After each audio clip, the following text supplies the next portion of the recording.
الاهلي بيتعادل مع بيراميدز 1-1 في الدقيقه 95. اللي انا عايز افهمه بس ويعني حد يرد عليا وحد يقنعني، فين الاهلي؟ ما هو اللي انا اتفرجت عليه ده مش الاهلي. قسما بالله اللعيبه ما قادره تمشي، مش قادره تلعب. اللعيبه مش قادره. حسين الشحات والله بيتمشى والله ما قادر يجري. اشرف بن شرقي اللي الدنيا كلها والزملكاويه عامله عليه ضجه، اشرف بن شرقي ما طلعش كوره صح النهارده من رجله، او ما رفعش كوره. انا ما شفته، يعني ما شفتوش في الملعب. انا ما شفتوش. تمام. مروان عطيه يعني ماشي، هدك عليه بقاله كام، يعني من ساعه ما ديانج مشي وحمدي فتحي والواد ما بيطلعش من نص الملعب. فماشي معاك ان ممكن يكون هو خلصان، مش قادر، تعبان. تمام جميل. لكن بقيه الفرقه ميته. يعني فين الاهلي يا جماعه؟ ده مش الاهلي. طب بيراميدز يعني هو ما بيلعبش، هو عايز يطلع تعادل او عايز يخطف جون زي ما كان هيعمل. جميل حلو، هو عايز كده من الماتش. انا عايز التلاتة بونت. احنا فين؟ الوحيد اللي كان شايفه مموت نفسه وسام فقط لا غير.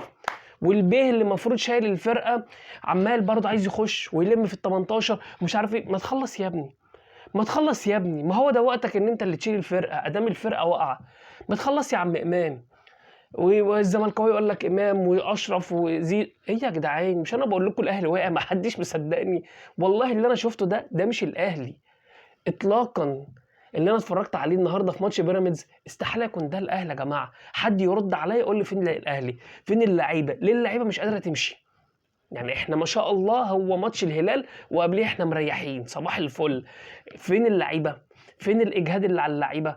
يعني طب يعني بالمنطق كده اللعيبه دي هتلاعب سان داونز؟ ده صباح الفل. صباح الفل على اللي انا شايفه النهارده ده احنا كده هنزعل زعله وحشه قوي. ويا كابتن شناوي، يعني انت شلت كوره جميل وواقف ومصحصح وبتاع، يعني باين ان الواد جاي من بعيد هيشوت. يا كابتن يا كابتن خد زاويه يا كابتن بقى. يعني الفرقه واقعه، اعمل معانا الصح يا كابتن مره لله. مره كده ويعني اخدمنا وشيل، كمل بيت جميلك وشيل الفرقه يا كابتن. باين والله باين، عارف ان هي قويه، بس الواد باين من بعيد ان هو جاي وهيحطها لك قنبله. ما تاخد يا كابتن زاويه وروح.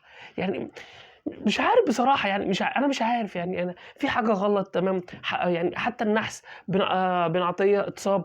الدبيس قلت الواد هينزل هيدغدغ الدنيا، اتصاب. في حاجه غلط، في حاجه غلط. اللعيبه نازله مش قادره تقف على رجلها. فبعد اذنكم حد يرد علينا. ده مش ده يعني انا شفته ده مش الاهلي حرفيا. احمد رضا اللي نزل في نص الملعب اقسم بالله كل لمساته للكوره غلط. هتقول لي جاب جون، على عيني وعلى راسي. اتفرج على الواد من ساعه ما نزل كل كوره طالعه من رجله غلط، ولا كوره طلعت صح، ولا كوره. ونزل مستعجل، نازل متوتر. وبرده كان في ماتش الزمالك نفس الكلام، ولما ادى ضربه جزاء لنادي الزمالك.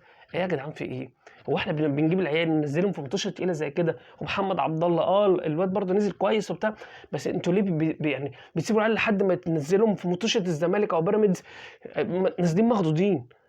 يعني انا مش فاهم على المنظر ده صباح الفل.